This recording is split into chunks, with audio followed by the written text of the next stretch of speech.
Hi, folks. Welcome to another episode of Film Study. This is Ken McKusick, and it's time for this week's Friday Morning GM with my co-host, Voss Laricos. Voss, how you doing? Good to be with you, Ken. Very interesting times at the castle here. We had the midweek trade, but I'm happy to break it all down with you in this tough season. Yeah, lots to go on, and you made the point. I think it's right on the money that in a season like this, some of the reviews, the offense and defense, they take kind of a back seat in a lot of people's minds to looking at the GM show here and what the Ravens are going to do about it going forward. What they might do with draft capital they obtain, whether they're out there sellers, for instance, at the trade deadline, all of that. And we encourage people not only to listen to the show, and thanks for doing so, but also to provide your questions. We've got an unbelievable number of questions today. They're good, and we're not going to be able to get to all of them, but we're going to get to what we can, and we appreciate you. Hashtag Filmstudy mailbag when you want to hit that. If you want to tack an extra FMGM right after it, that's great, or just tag Voss as well, and then I'll know for sure that you intend for that to be on Friday Morning GM. Looking forward to it. Great questions all around. Looking forward to the Rams game on Sunday. I'm still hopeful the Ravens could bail themselves out with a win here. It's not a super likely event, but it is one that hopefully they can get them back into contention with a win. There's certainly a coaching job's in jeopardy if the game is not won, particularly if the result is similar to the Texans game, for example, a really one-sided defeat, which would be the third in a row. It's incredible. They went 4 years of Lamar starting games without any such games, right. and then they've had 2 in a row now, and they're staring right down the barrel of a third 2-score defeat here against the Rams. Yeah, you could even say 3 in a row. I know that they made that Lions game close at the end, but it's been a tough start, no question about it. The Rams are currently 7.5 point, or I guess I should say the Ravens are 7.5 point home dogs. So that gives a little bit of an indication of where the bookmakers believe this line should lie. The Ravens are getting a little bit healthier, which we'll come back to in a later segment. But coaching jobs in jeopardy. I think obviously Zach Orr's been on the hot seat. Some folks have nitpicked his scheme. I'm not necessarily qualified to do so, but 26th in DVOA on defense, that speaks for itself. It's been a tough start as far as the competition they're faced, but DVOA incorporates that and adjust for level of competition. And 26 is a far cry from where we thought this team would be entering the season, top 3, top 5 type team. Yeah, that's certainly true. And injuries have played an enormous role in that. But it's actually, I'm a little surprised they're as high as 26th under DVOA, even with adjustments that they'd be that high. But it's a team that there is not an easy fix on defense. I agree with you about the scheme thing, and I study the defense very closely in packages and alignments and whatnot. I did have one objection to what Orr did this last week, but Orr is really limited in terms of options. And the big one I had this last week is they trotted out 14 times. The Texans put Blake Fisher on the field as a 6th offensive lineman. Mm-hmm. On 6 of those occasions, Orr responded with the nickel defense. I'm hoping, by the way, I think Orr is at the podium today, almost as we speak, as we record this. Yes. I'm hoping that Jonas Schaefer or one of the other folks will ask him that question and just say, hey, we noticed, you went light basically versus their heavy formations. It's the first really sign I've seen that, hey, you can look at the results and say they're not working out, but there's a lot of players out of position, and it's really hard to blame Orr directly for that. But that's the first really bad scheme thing I've seen. The other thing that happened on Sunday was a lack of willingness to dip into schematic deception for the pass rush, even though that was the thing that was actually fairly successful in very limited trials. So yes. I'm wondering, is that something that we should be expecting more of this week? I think soft coverage can be questioned from the outside observer's eye. The one thing I think maybe, and this probably falls on Eric DaCosta and maybe John Harbaugh more than Zach Orr, was the decision not to acquire a competent third safety until the 6th week of the season. This is something we identified all the way back in August. True. Ardarius Washington hurt he tore his Achilles in May. They had plenty of time. And we all said we need Kyle Hamilton to be that chess piece, and they didn't give him the pieces to allow that to happen. So, I'm not sure how much of that's Zach Orr's fault. That could fall on the higher-ups. Yeah, that actually, I would say that's maybe equally a Harbaugh and DaCosta thing, maybe even a little bit more a DaCosta thing, because DaCosta, is supposed to be able to see the big picture and make some of those decisions. It's that's a big problem. You're right, and we have known for a long time, and it was an unaddressed problem. And in some ways, I think it's a worse problem than what's happened with the offensive line, which I honestly don't believe is that terrible. Scoring every Yeah. block. There's a whole lot of people whining about it, but frankly, they're a middle of the league offensive line, and they're paid like a middle of the league offensive line, and they're that way without their $20 million left tackle. Yep. I just don't see that as the big failure. Now, the injuries on the defensive line have been absolutely gut punch after gut punch in terms of who they've lost there and not having enough healthy bodies to accomplish much of anything. And then, the potential for a career-ending injury for Nnamdi Madubuike, whether or not that's true. I don't want to, I won't will it to be either way, but I'm sure that, it's not what the Ravens planned for, obviously, on the second Sure. year of his extension for this to happen. Oh, of course. And the deficiencies, the lack of maybe impact depth on the defensive line is a fair critique. I know a lot of folks were pining for an early pick on the defensive line, herself included. I don't think the lack of a backup left tackle and you only got Joe Noteboom, I don't think that's a fair critique. There's not a bevy of capable backup left tackles just floating around out there. I think DaCosta made a good addition there, even though he didn't play too well this last week. Yeah, I agree too. I think Noteboom was a reasonable choice as a backup, and then they also went fairly aggressively after Carson Vinson at a time when they finally did have a chance, based on their position and the contracts of Rosengarten and Stanley, to take a chance on a developmental left tackle. And if that pays off, that's really going to pay off for the Ravens. I mean, they'll essentially have a talent that you would normally have to draft in the first or second round that they'll have gotten in round 4. They'll only have 2 years of him, more than likely, but it could really pay off for them. Oh, for sure. Let's weave in a mailbag question from Minion Hunter here. If the Ravens defense hasn't looked good since McDonald left, have the Ravens exhausted the promotion from within options and need to look outside for the next Ravens DC? And then he says Weaver's D was just gashed in Miami. Anthony Weaver. So the two guys they had were Weaver and the guy who went to Tennessee, whose name Denard is Wilson. Denard Wilson. So they were the two who also could have been defensive coordinators. It is the nature of good teams. You constantly are losing your good young coaches, whether they're coordinators or they're even lower down, you lose them. And Weaver gave every indication of being a fine leader when he was here. It was very clear he was headed for bigger things in terms of a coordinator or head coach role. Really a shame they lost him for multiple reasons. For the Rooney Rule effect and whatnot. They could have had a couple third-round picks if they'd have promoted him to defensive coordinator and then he'd left for a head coaching role. It's just a lot of reasons why that was sad. But you're just not going to keep a McDonald from leaving. That's the truth of the matter. And the Ravens are built on a CEO head coaching scheme. It did not work at all to have Brian Billick be an oversight of offensive coordination when he was here. That wasn't the strength of the team. The strength of the team was defense. Yeah, he pivoted from his priors. But also, I know that there've been people who've made the point that the Ravens have not been get a superstar coach on one side of the ball and make him your head coach and give up on the CEO component of that. And I actually think that runs counter to who Bisciotti is as a human being. He's been a management consulting and a guy who's made his money in hiring and really understanding how organizations fit together well. I think he wants that structure. Yeah, and I can understand that. I do have some questions on how the silos work. And maybe we could save that for, maybe the bye week or, because if John Harbaugh has the silo of coaching and he has complete control, it doesn't seem like DaCosta has complete control over the roster and the players because Harbaugh also has influence there, whether he's pining for Rasheen Ali to be on the 53 or handpicking certain draft picks.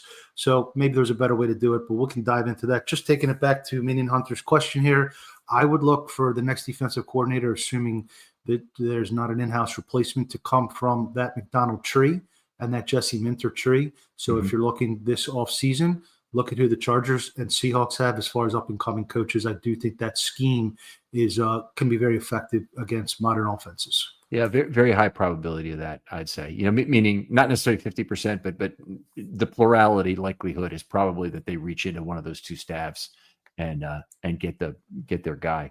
But there's, to me, this is a no stone left unturned.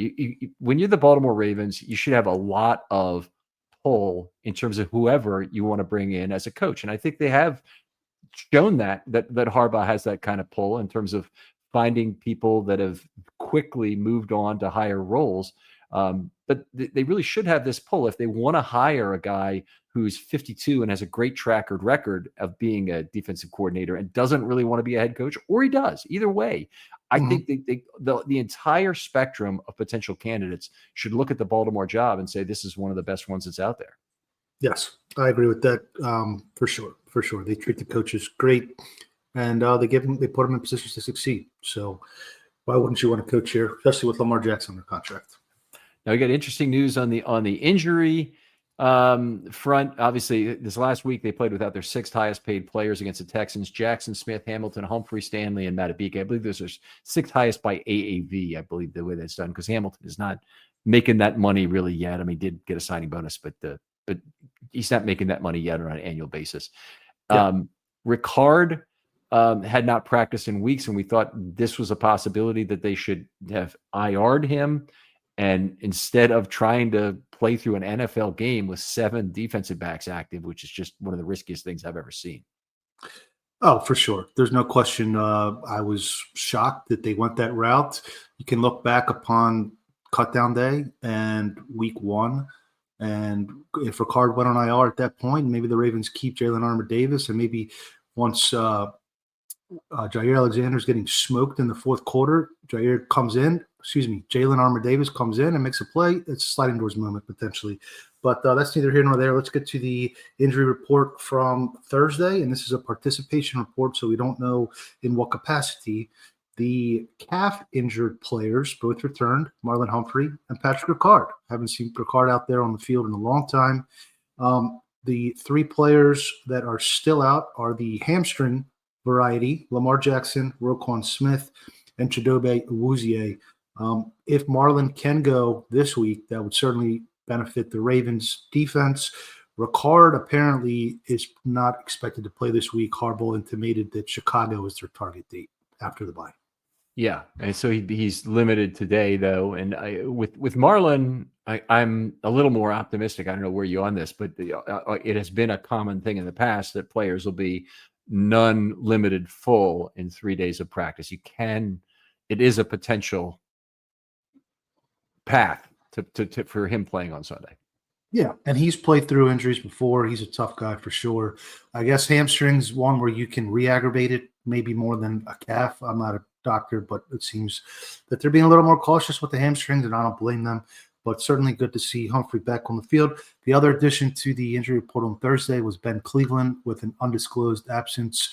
Could be a funeral, or could be, who knows what it could be, or it could be an injury. So that may limit their options if they were intending to shake up the O-line, but we'll see what it looks like on Friday. Okay. Still a limitation in terms of the number of healthy cornerbacks they have. If Humphrey is back, obviously a lot of the parking lot puzzle is fixed in terms of having enough total quote unquote healthy bodies. But I still feel like Marquise Robinson on the practice squad is sitting there and like a fresh piece of meat for the Wolves right now. Yeah.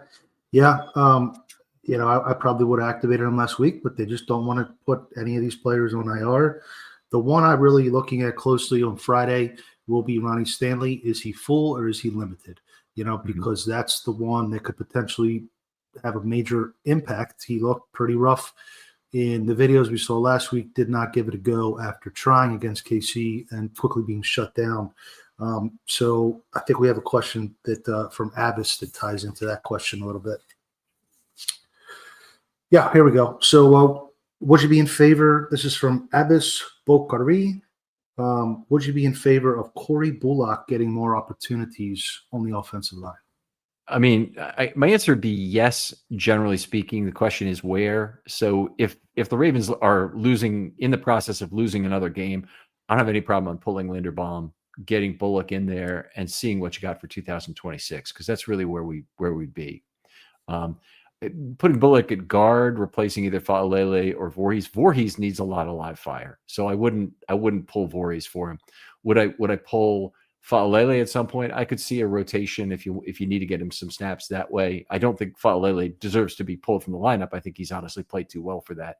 But I know a lot of people disagree with me. But in terms of how I weight the things that are truly important as an offensive lineman, I think Faalele has played pretty well. Yeah. I want to say, well enough to not get pulled. Anyway, let's put it that way. Well, let's get a little outside influence for a little objectivity, because I Sure. know you score differently than PFF, but they score as well, and it's a data point at least. Daniel Faalele, according to PFF, is the 38th graded offensive guard in the NFL this season. So he's an average player. He's middle of the pack. Voorhees, on the other hand, is 59th. So if I was Warhop or Harbaugh, I would say maybe some type of platoon or rotation between Voorhees and Bullock. You're trying to create a spark here. If there's, Kyle Van Noy said it, sometimes it just takes one play and everything can the whole mojo and the momentum can turn around. I don't know. Warhop doesn't like rotations, but they've done it before. And I don't think Voorhees has done enough to say he earned every single snap in a game. Well, I think that's fair. And he had a bad game after two good ones. I think he earned a little bit of leash, but you're right. He didn't have a good game this last week, certainly. And so it from a how well are they playing standpoint, Voorhees would be the guy in theory. From a getting to see Bullock at the position he would be playing in 2026, I think it's Linderbaum. Yeah, I think I agree with that. Yeah. But even if he can, if he can connect on a pool or something like that. Anyway, let's should we move on to Emory Jones? Yeah, sure. Obviously an interesting situation. He has to be added to the roster by 10/22. It's approximately that. I think he practiced on Tuesday, and it's usually midweek they do the ramp up so that they can then get a midweek activation. It could be 3 full games that he misses during that period. So yeah, it'd be the first game after 10/22 is the one he would play. We have no idea what he's going to look like. We have no idea if he's going to be ready for even rotational play or for even, I guess he'll probably be ready to do a mop-up game if he needed to. But, the guy's missed all of OTAs, all of camp. He's just starting to practice with the team for the first time ever. And, we expecting to be the savior is probably unreasonable. Yeah, well, he changed the positions too, right? I mean, I don't think he's going to be a tackle when he's potentially gets some playing time. But he has been in the facility all summer and through the fall, and so hopefully he's picked up some knowledge there. There's no replacement for live reps. We all know that. We'll see what comes. If we'll hope for the best. We'll hope for the best there. 3rd round pick. But let's hope he turns into something. Moving on to the practice squad, a very interesting addition, and somebody that I had mentioned last week I did not think was a fit for this organization. Chauncey Gardner-Johnson, or CJ Gardner-Johnson. I remember when he still went by Chauncey Gardner when he was playing at the University of Florida. He seems like one of the real mercurial malcontents of the league. I was surprised that the Eagles let him go because when he's on the field and has his head in the right place, he's a bona fide playmaker. And then he was traded to Houston. And Houston released him after a couple weeks. Now, they have a pretty stacked secondary, but pretty unusual to have a player of that caliber released. Interesting addition. I think he could fill in in the slot or as a deep safety potentially, but I do expect I know some think he's going to be activated this week. I expect some sort of ramp up. Yeah, I don't think there's actually a way to get him activated this week easily, and you'd probably talk about that. But the Ravens have both of their elevations effectively accounted for between Huntley and a defensive lineman. So they just don't have the healthy bodies to not activate Huntley and Okoye. They could bring somebody up to the 53, but that would require them to IR somebody or release somebody, and I just don't think they're willing to do it. If there was a player, the player you'd probably release for him is Lowry. And then you try and re-sign Lowry to your practice squad, I think. I think Mitchell Payton's time on the 53 may have run its course. He is not performing very well, and the heavy sets are not working. And John Harbaugh made mention that everybody knows that Keaton Mitchell's getting the ball if he comes in. Well, it seems like everybody knows when Derrick Henry's getting the ball because of the way they've divided up the splits, and he's just not gaining any push, and they're hitting him in the backfield almost every time when they go heavy. So Mitchell Payton might be, especially with Ricard now, practicing at least on the field, and you have 3 other tight ends, and can Kolar do some of that, and can likely do, help out with the chip blocks, or Andrews. The other one, and it's probably a pipe dream because we know how stubborn John Harbaugh is, but Rasheen Ali, they're I think fit close to the bottom in kickoff coverage. They're allowing the 5th most or something like that last I saw. At what point does that value become a detriment? I'm with you. Getting back to Gardner Johnson for a second, he does have a fairly remarkable career as a coverage player. Prior to this year, he never allowed as high as an 80 or 90 opposing passer rating in a season. And his career opposing passer rating is 82.7, even including some bad snaps this year. Had 6 picks last year for the Eagles. And then you look at that and you say, that's pretty darn good. And you see he's on his 5th team.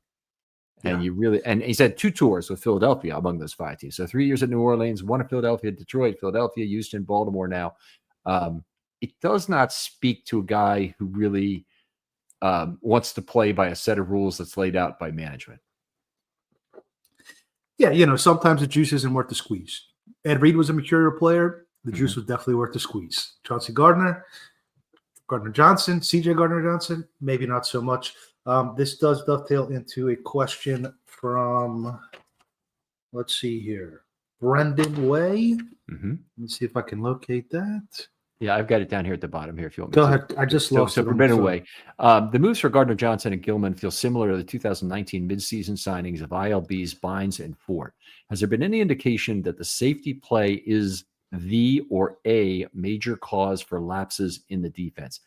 I think there has been, because the coverage from the linebackers has been so bad. Whenever you see that, safeties may be playing a part in that. They've obviously given up a fair number of plays that are deep, but they're also getting beat in the run. So it's kind of hard to just pull the one thing that's wrong with the Ravens defense as poorly as they play. Brendan continues to say, to me, these moves feel like a way to stabilize the backfield, which will allow Hamilton to move to the middle of the field and assist with our linebacker woes. And if that's the case, why is this defensive scheme so difficult for safeties? Well, we said a long time ago, I think this was actually on a previous podcast you should do with Yuri, but you build the defense from back to front, you scheme it from front to back. And it doesn't seem like the scheme on the front is generating enough pressure to put the safeties in position. There's a lot of pressure on them. There's a lot of pressure. I do think it's a valid point. You have Marcus Williams, who had a track record of Pro Bowl play. You had Eddie Jackson, who had a track record of Pro Bowl plays all along in the tooth. They failed. You put Lowry in this week. He looked tough. I mean, I do think it's a legitimate question that, is Orr's scheme too hard on the safeties? And then, they were forced to put Hamilton back there to stabilize it. I think it's a fair question, but I don't know if Alohi Gilman is the solution. I didn't catch your full instant reaction pod, but his advanced metrics, yards per target and missed tackles, were both pretty tough. Yeah, missed tackles are a little high, and yards per target has not been his real strength as a player his entire career. But he's been better the last couple of years. He's been better, but it's a significant concern, and hopefully some of the connection between Gilman and Hamilton, I hope, still carries over, even with Hamilton moving up front. They'll still be together on the back end in base coverage schemes, which probably means they're never in a kind of a Tampa 2 look in a base scheme, because that'd be very unusual that you don't go to a post with the base in. But I'm also glad to see that they acquire 2 safeties on one day, with Gardner Johnson and Alohi Gilman, and it's not an injury concern. That doesn't mean it's not a play concern. So. Yeah. Lowry gave up 2 touchdowns in this last game. Both of them were kind of not being in the right place, and just not being in the right place, I guess is the way I put it. They weren't long touchdowns, but they were both touchdowns. And I was very high on Lowry coming into the season. I really loved what he did in the preseason. I thought he looked very good. He just has not shown the kind of reading skills during the regular season that he did then. He was just out of position too much in this game, and the eye candy is moving right by him. The number 14 who caught the touchdown pass, I forget his name, but he ran right by his face, and he had to know that was his coverage responsibility. If he came out, he had to be the widest of the wide, and Hutchinson, I believe, right? Xavier Hutchinson. Xavier Hutchinson is number 19. Number 14 is the other guy that I'm talking about. He did. I think he gave up a touchdown to Hutchinson also. But okay. I mean, he's an undrafted rookie. He's an undrafted rookie. At the end of the day, it's a tall task, and he's trying to communicate with another undrafted rookie in the slot. And it's when you hit some critical mass of injuries, it is what it is. But anyway, getting back to the practice squad, Josh Tupou was released, which I think was a good decision there. And JT Gray, the special teams ace, has still not been, I guess, on the practice field. The last we heard, he was injured. I don't know how many more roster spots they can really afford for special teams.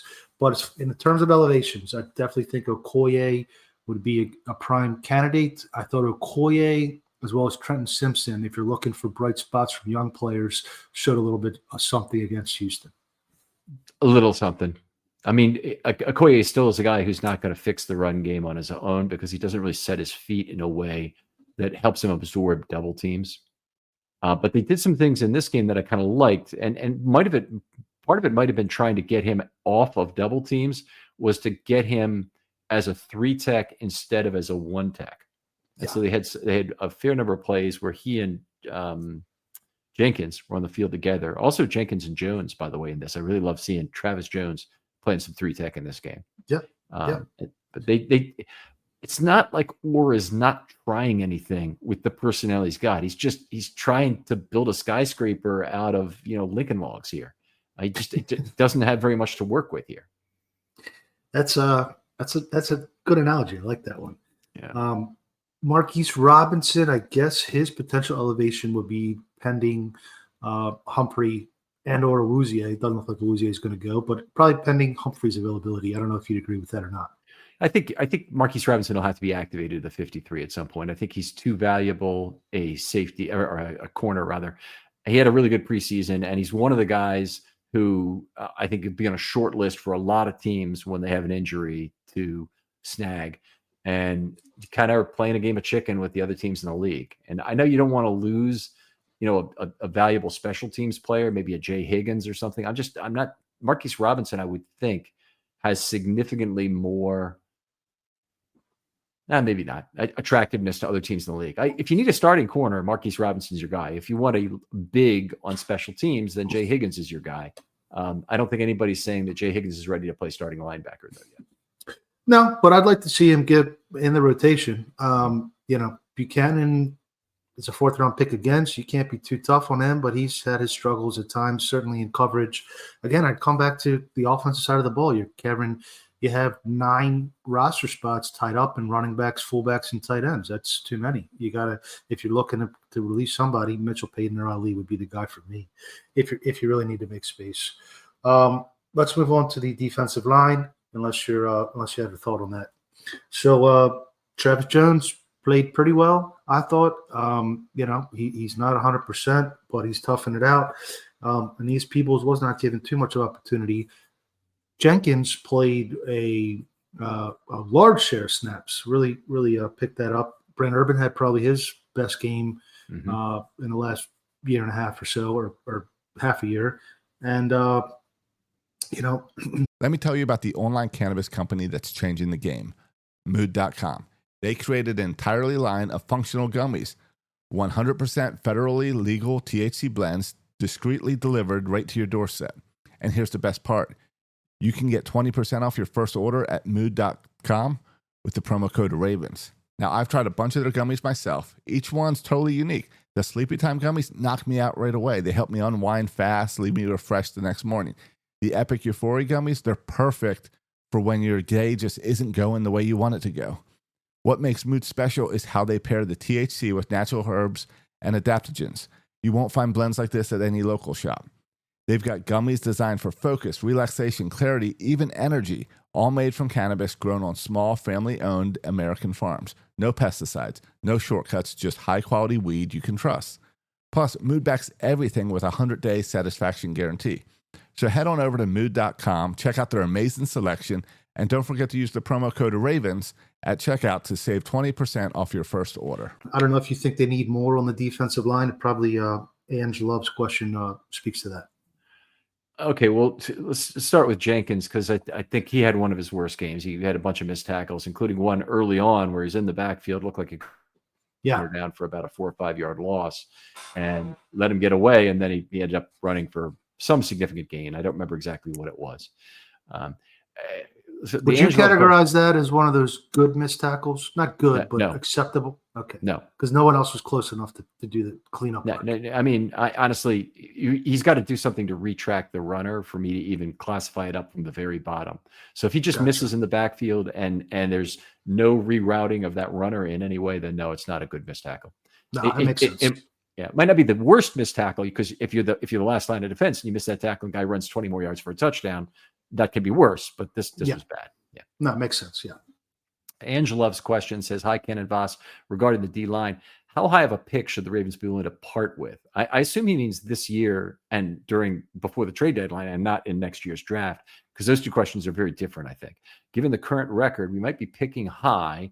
Also, roster for next year should be a strong consideration, especially if Mads can't come back. Great point that Matabike's absence means the Ravens are going to be in search of defensive line in the draft next year. I don't like Band-Aid solutions right now for this team. Where are you on that, Voss? Because you're normally you'd be one of the most Band-Aidy of the Band-Aids. No, I'm anti-Band-Aid, Ken. I think one of maybe the worst strategic mistake the team ever did was not rebuilding after 2015 and trying to put it together with Band-Aids after Flacco had a negative interception, touchdown, and he was hurt, and they were shorthanded no matter what they did, and maybe they would have had a lot more cap space during Lamar's rookie contract if they didn't do that.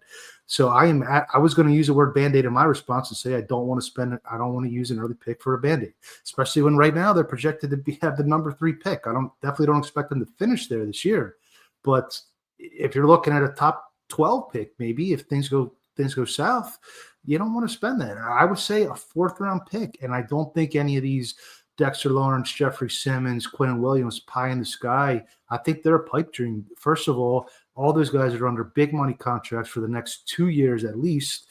Second of all, why would the rebuilding team want to trade that? Those are the cornerstone players that they're looking to grab, not trade away for a mid-round pick. I don't think that's ever going to happen. Well, and if they did want to unload the contract, they're going to want to get paid in draft capital for any cap they eat for the Ravens, which would be a possibility. But in a lot of cases, it just means the player can't be traded, not practically under any kind of cap constraints. And that's why all the notions that the Ravens are going to somehow trade Roquan right now, well, A, Roquan's injured and nobody would want it. Okay. Yeah.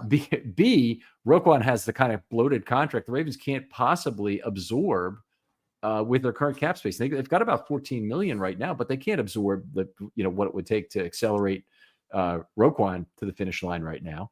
They could after the season, they can, but not now. Well, the one thing, so when they restructured Roquan, simple restructure, I said, well, if they don't use the cap space, then we'll just have it next year. No harm, no foul. But then you trade Matabike and pick up $7 million. You're like, well, you could have maybe saved his salary for the second half of this year. That's neither here nor there. But some of the decisions, giving Derrick Henry an extension 2 more years when he was already under contract for 1 year and doubling his APY. They did the same exact thing for Rashad Bateman this offseason. They had him under contract for 2 more years. They doubled his APY, went from 6.4 to 12.2. And these players can't hold out. The CBA prevents them from doing that. So I think they need to be a little bit more cautious with pushing this money out. I am in the case of the Bateman contract, I think it was way below market for wide receivers, and Bateman's coming off a good year. I didn't really have a problem with the pricing on it. Hasn't really worked out, honestly, but I didn't have a problem with it. The other contract you mentioned was the Derrick Henry. The Derrick Henry contract. Yeah, that's much more of a question in terms of, did it really make sense? $25 million guaranteed. They tacked on $25 million guaranteed for a 31-year-old running back. I don't think that was a good decision. He's not any 31-year-old running back, and he is Nolan Ryan so far in terms of his ability to keep himself conditioned and whatnot. But we really have noticed it was Lamar driving Henry and not Henry driving Lamar from these last few weeks of this year. It should be very clear that Henry really requires the Lamar misdirection to be effective. Yep, dependent. I think we're through the run sheet if you want to hit some of these mailbag questions, Ken. Yeah, sure. Let's see. What have we not said? Okay. So Drew Williams says, Ken, seeing some trade suggestions for Andrews. I think it's 100% makes sense to trade and get some value, but a 6th round pick? Question mark. Plenty of teams can use his talent if we are eating his $17 million cap or most of it. Doesn't that drive up the value for a higher pick? I think I don't know if a 6th is the right number or not. There's about $7 million I think he has under current salary this year, and the Ravens could save $4 million, $5 million, that range in terms of not paying his salary the rest of the year if they traded him. On the other hand, in terms of what he's worth as a comp pick, I'm not sure it's a whole lot. Might they get a 6th round comp pick in 2027 possibly, and then you think that his value maybe for the rest of the year is something. Honestly, I'm sad to say I think a 6 is about right, and maybe it puts them in a position where they make the commitment to Isaiah Likely and move on. Yeah. So his base, I'm looking at it here, pulled it up, $7 million base salary, so they'd save about half of that. That to me would be what the value is. Accumulate cap space. They accumulated cap space with the OA trade. They accumulated cap space with the Roquan restructure. To me, if the season goes sideways, they're better off building up a war chest of assets to attack the offseason with a lot of ammunition. Yeah, I wouldn't be particularly excited about the extra 6th round pick. They got a bunch of 5ths in this draft, and I hope they can make the best of those picks. But an extra 6th, it just doesn't have a tremendous amount of value. I know some of the flatter schemes will tell you that pick is, it's not that much less valuable than a 4th round pick kind of thing. I don't believe that. And if you look at the 6th round, I don't think we've seen that kind of value, particularly when this is important, when you deduct what is the replacement level from the kind of AV values that are out there on Pro Football Reference. Most teams don't do that, and it inflates the value of later round picks. Most methods don't. Yeah.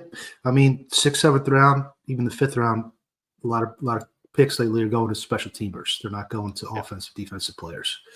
So, I guess we have a question from John here, and I'll address this one to you, Ken, because he's aiming his arrow at you.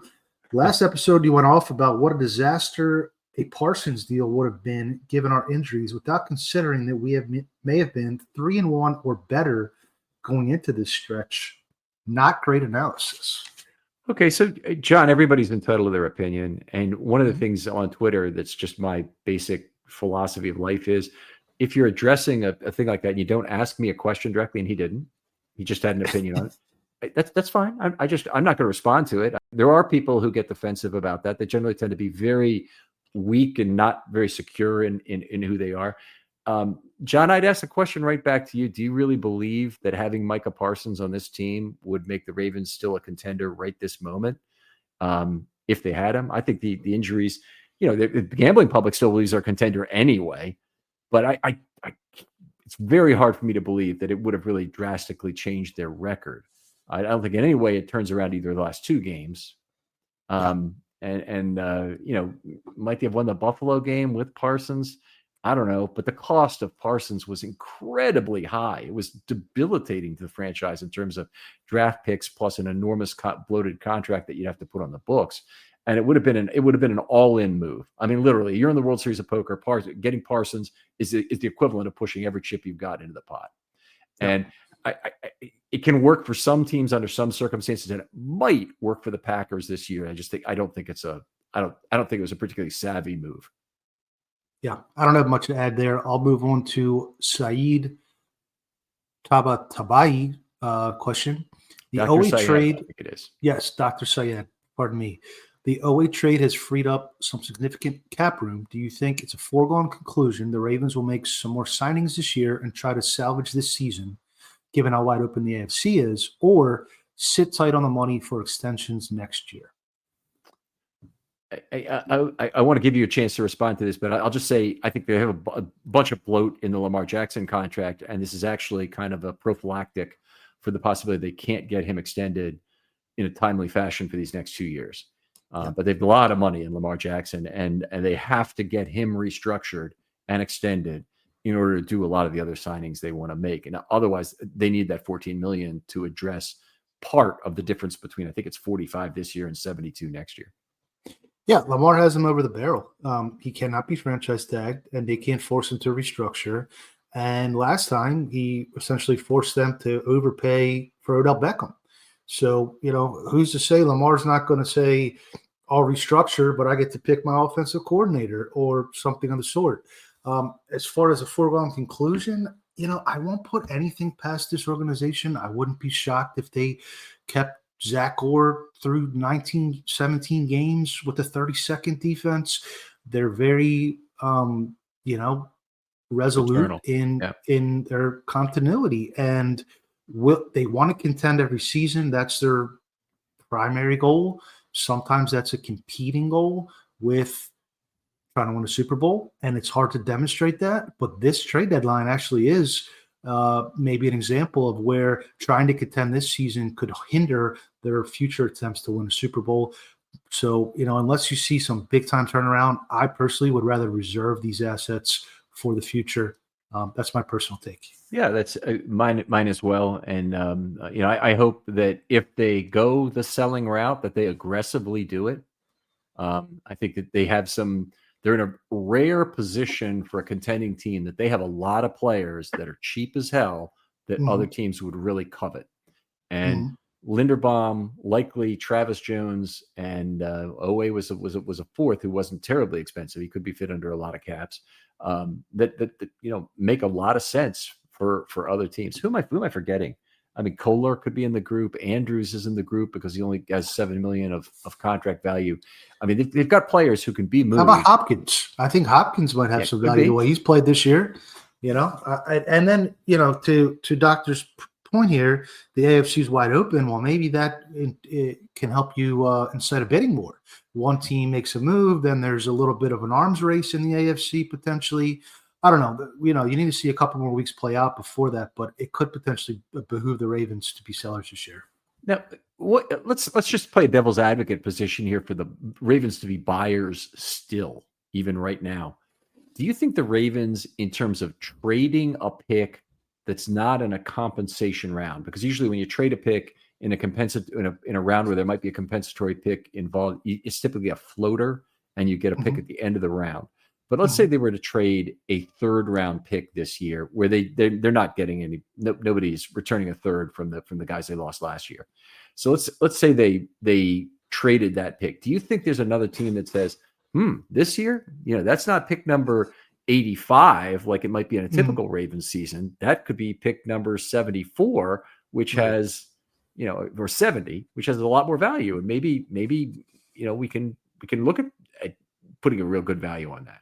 Yeah, no, I think that's a fair point. It obviously depends on the other team's projection of how the Ravens are going to finish the season. That's why maybe the Owe trade's interesting, because they're not buying, they're not really selling. They're kind of halfway in, halfway out. Let's see how it all shakes out. So from that perspective, I think it was a smart move that a player that was underperforming, and it's hard to find a player that's improved upon last year on this whole roster, but Owe probably regressed more than anybody. So I understand it from that perspective for sure. But anyway, I know there's a lot of content out there about the Owe trade. I don't think you were getting a high round comp pick back. I think based off how he started the season, at least he was looking to more of a prove it deal next year. Oh, I don't agree with that.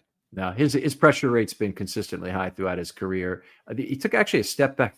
Okay, we got to talk about it a little bit since it's been brought up. But 23 had a really good pressure season for pressure rate. Okay, but he wasn't really converting a high percentage of his pressures into either quarterback hits or sacks. Quarterback hits or sacks over total pressures is what I call close rate. Okay, I'll take either. I'll take anytime you knock the quarterback on the ground, though. Very positive thing, even if it doesn't end up costing the other team 10 yards. I like when you knock the other quarterback onto the ground for what it does for your chance to win the game. So what happened in 2024 is he had 10 sacks, but his pressure rate was way down and his close rate was way up, almost 50% last year. So his pressure rate this year actually has not been terrible at all. It's right in line with where it's been typically throughout his career, which has always been pretty good. It just he doesn't have any closes at all so far. Yes, that's not true. He has some quarterback hits, but he doesn't have any sacks so far. People get very sack focused, and I actually think with the huge amount of money being spent on edge rushers that we could have seen a contract that no one would believe for Oweh, and we will probably get that chance to see exactly what he signs for. But my guess would be he'd be a $18-20 million a year guy. Okay. Well, time will tell. We'll see how he fares in Los Angeles. That's the Ravens are kind of opening up. They're opening themselves up for some critique there. If he goes to LA and starts putting up numbers, then the heat is just going to continue to ratchet up on Zach Orr and John Harbaugh. Let's close with some philosophical mailbag questions from Eric Clark. And he starts with, do you believe that BPA is the most important when you have a top 3 QB? I know Voss has been the president of premium positions. Example, Starks over Simmons. Starks might have been the consensus better player, but Simmons was a more premium position. Which Simmons is he talking about? Talking Josh Simmons, the left tackle? I believe so. Yes. Okay. So, yes, I agree with that. I think also he's slightly misrepresenting your point of view. But let me see if I can bend the wire backwards. I think you've really moderated to premium skill set as opposed to premium position. So Starks being a free safety has more value. Now there is some question over whether Starks has really demonstrated the free safety skills the Ravens would have liked him so far. Yes. I remember doing a pre-draft show with you and writing down on my legal pad with a wish list, and Simmons was number 1 and Starks was number 2. So I definitely thought they would have been good picks. The Ravens had already signed Ronnie Stanley at that point. So they said we have a needed safety to have our third safety, and that's why they went with Starks, I think. I know nobody wants to hear this right now, but Emin just had his first real game for the Seahawks. He played 39 snaps, and he looked like Kyle Hamilton. The guy, I mean, you look at the video, he looks like Kyle Hamilton. Look at the PFF scoring, he looks like Kyle Hamilton. Look at his ability to make tackles. I mean, this guy looks unbelievably good.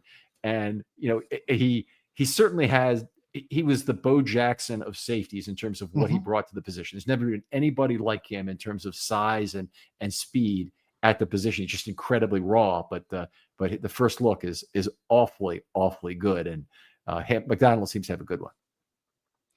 Yeah, you could even say he's the Odafe of safeties in some ways. If you want to twist it the other way, you could. Another one from Eric Clark here. Isn't it a perfect example? It isn't a perfect example, but let's use Likely and Jones. They are great players in our eyes, but are they worth 31 to 40 million combined as opposed to, say, paying Trey Hendrickson, the only realistic free agent edge? I believe he had another question in between that I lost here on my phone, but basically saying, should the Ravens build a top-heavy roster? Paraphrasing there.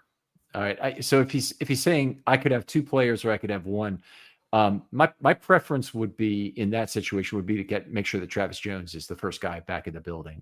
He drives the Ravens pass rush. And anytime he's out, you see it, but you have to have that guy who forces double teams in the middle. They're incredibly hard to find in the draft. The Ravens were very lucky to get him when they did. And he had a kind of a disappointing career at Connecticut in some ways, in terms of being a little bit sloppy on the field. Other guys like Christian Barmore and whatnot, they go much higher in the draft than Jones did. That give you that same kind of value on the interior of your defensive line and force absolutely command double teams. Yeah, definitely was a steal to fall to the Ravens to that point. I do believe that, especially when you have a high-priced quarterback, top-heavy roster construction is probably the best way. When you're a team like the Ravens that has a tremendous track record of developing UDFAs and has more day 3 picks than anybody else, that also lends that to that notion. The issue I might have with the construction is the top-heavy players might not play the right positions. They might play the more replaceable positions, whether it's running back or linebacker. I subscribe to the Daniel Jeremiah theory of roster building, where you need a quarterback, 2 to 3 above-average blockers, 2 to 3 offensive playmakers, a couple pass rushers, and a couple playmakers in the secondary. That's really your core. That's your foundation. And I would move mountains to establish that foundation. And once you have that foundation in place, you can rotate the other more replaceable positions in and out on a year-to-year basis, as the Rams have done, which is, I think, what Eric was trying to get at there. Okay, legitimate point, certainly. Let's go to this one last question from Roger Crawford, who says, Ken, I was listening to 105.7 and Vinny said, if things go bad this week, Harbaugh may not have a choice on staff changes. I assume they're talking about the ownership direction. What if Harbaugh says no, he doesn't want to make the moves? Could he get pushed out, or ownership wouldn't make that demand and have their hand forced? Roger, it's a really legitimate question, and you're correct on where the silo is. For example, Eric DaCosta, I don't think can pressure John Harbaugh to do it because he doesn't report to him. In fact, it might put a strain on their relationship for him to say, you got to get rid of Zach Orr. Now, on the other hand, if they're talking over their back fence, they live right next door to each other, would it be something that he could say, I've been in contact with Steve. He's very unhappy with the situation. He doesn't feel like he's communicated it fully to you. He asked that I do so. I don't want to, overstep the bounds of our relationship or, what our employment responsibilities are. But, this might be a really good time to think about getting rid of Zach Orr, because I'm afraid, of what might happen if you don't. We've heard rumors that that's been happened in the past, and can neither confirm nor deny, but apparently there was some type of ownership pressure with Cam Kramer and potentially. Real quick aside, you ever remember the show Tool Time? We were a long time ago. So which is it, DaCosta or Harbaugh that's face is covered with the fence when they're having these backyard chats? Yeah, Wilson is next door neighbor. Yeah, Wilson. That was it. Yes. That was it. Yeah. I think Harbaugh should get the opportunity to sink or swim, and I think that he's coaching for his legacy. I think he's, when Brian Billick was, 2005, they had the 1 seed. I'm sorry, 2006, they had the 1 seed, and then it really turned around quick, and all of a sudden he lost the locker room in 2007. He was gone. And if you would have said in the middle of the 2006 season, what's your opinion of Billick, it would have been much higher. But now you look back, and history has not been quite as kind. And I think that if Harbaugh can turn this around and get the guys play, that was always the hallmark of Harbaugh teams. No matter what, Ryan Mallett, whoever it was, they always played hard. We haven't seen that fight the last couple games necessarily. If you can get them to that level, get your way into the playoffs, notch a playoff win or two, then wow, what a coaching job. If it really goes south on him, you might be able to look back and nitpick his regular season record and nitpick his postseason record. So I do think that Harbaugh might not be coaching for his job, but I think he's coaching for his legacy in a lot of fans' eyes. Yeah, I don't disagree with that. And I think he's at risk, but he has signed, this was the last year of his previous deal, sort of, and he got an extension for 3 years through 28. The normal time that he would be up for evaluation again and be lost would be at the end of 27 with 1 year left on the contract, because he would potentially go to Bisciotti and say, hey, how about we re-up a contract? I don't like coaching on a 1 year deal, and you don't want me coaching on a 1 year deal. And they might extend for 3 years. So they might just agree to part ways at that point. Or they might say, look, John, we're not extending you. We'd like you to take, 40% of your money and walk right now so we can get a new coach. So they'd have multiple ways to try and do it, but I think that would be the normal time. Now, given what's going on, I don't know what normal is anymore. I have no idea. I think at the end of this year, it's about a $40 million hit to Bisciotti personally, because this is an off book. $17 million a year. He's the third highest paid at $17 million a year. I saw recently. I can throw some stats out there that won't shine the brightest light on John Harbaugh, but I think he deserves the opportunity to see how it plays out.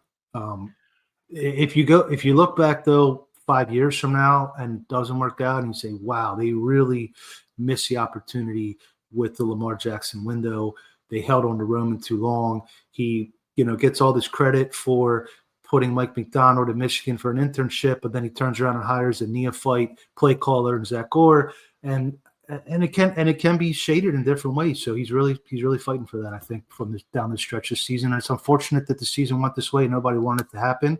So let's see what kind of heart they show down the stretch. Yeah, so he has legacy that will still be around in several ways. For starters, he's been around during this time, and it's been a generally successful time with Jackson and Harbaugh together as the largest components of the 2018 to 25 Ravens. I don't think he'll have a problem with that. I mean, he has a tremendous legacy in terms of what he was able to accomplish with Joe Flacco and not a whole lot else, including like the playoff appearance in 2014, the playoff appearance coming back in 18. With Lamar in there. And then those first 5 years were just terrific. And he happened to win the Super Bowl with the worst of those teams. His playoff record since the Super Bowl has not been great. I was surprised about this, though, Ken. Did you know that currently John Harbaugh has the 10th best career winning percentage among active coaches? I would have thought it was much higher. But currently, as of today, he's the 10th highest career. Yeah, I thought it was higher. There's a lot of 400 hitters in April. So how many of those guys like McDonald are working off 11-8 or something, and they're a shade ahead of Harbaugh? The one is the Jacksonville guy, but the other guys are all pretty established.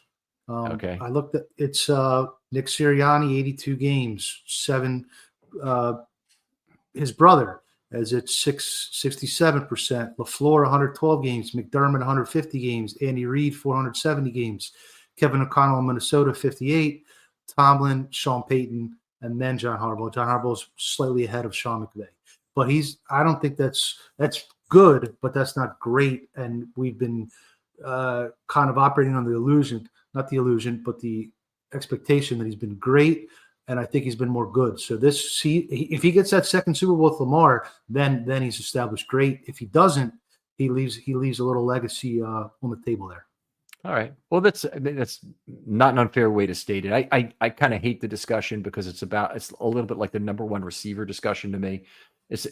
You're actually trying to do what I would ask other people to do. It's like, write down for me now, who are the number one receivers in the league right now? And then I can tell you if the Ravens have one of them or not. Not by but your definition is probably going to be intentionally exclusive to the Ravens wide receivers if you're complaining about the wide receiver role. Mm-hmm. Yeah. All right. Well, fair enough. Voss, always a pleasure doing this show with you. Tell folks where they can contact you online if they have a football question, and also a brief recap of where your restaurant is.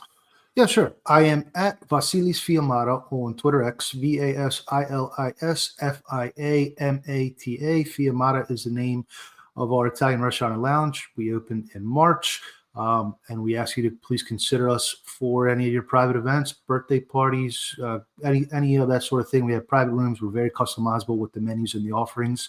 We're located in Finksburg, Maryland. Have you done anything with the extra space you had? We got the tour one of the initial weeks. Have you set up a not yet? Room? That's phase 2, but we do have the second dining room is essentially a private room that could accommodate up to 60. We just had a big event there yesterday, so it's we can make it private, print special menus for you, whatever you like. All right, very cool. Other folks out there, thanks for listening as always. Hopefully you'll tune in on this show no matter what happens with the Ravens, whether or not you're into the matchup shows or the offensive and defensive reviews and whatnot. But this is a show you definitely want to stay plugged into throughout the offseason, all the way until the Ravens are until the draft and then beyond. But thanks for listening. Keep your questions coming at #FilmStudy mailbag. Voss, for Voss Larikas, this is Ken McKusick saying goodbye. We'll talk to you next week on Film Study.